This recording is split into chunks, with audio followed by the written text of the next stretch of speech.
Disability advocates are calling on the government to reverse the decision to exclude those on the disability to support pension and the carer payment from the coronavirus supplement. A spokesperson for Social Services Minister Anne Ruston says recipients of those payments are already receiving the highest rate of government support.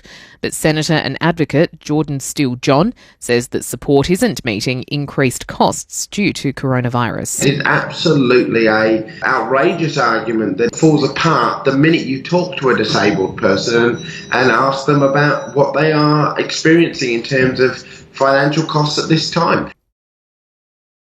The national peak body for people with intellectual disability says Australian disability enterprises must be closed to protect workers from coronavirus. More details from Norman Hermont. Inclusion Australia said Australian disability enterprises, formerly known as sheltered workshops, must close due to coronavirus. Many of the 20,000 ADE employees nationwide live with intellectual disability. Advocate Sam Connor said bringing together hundreds of employees with disabilities now is dangerous. It's not safe.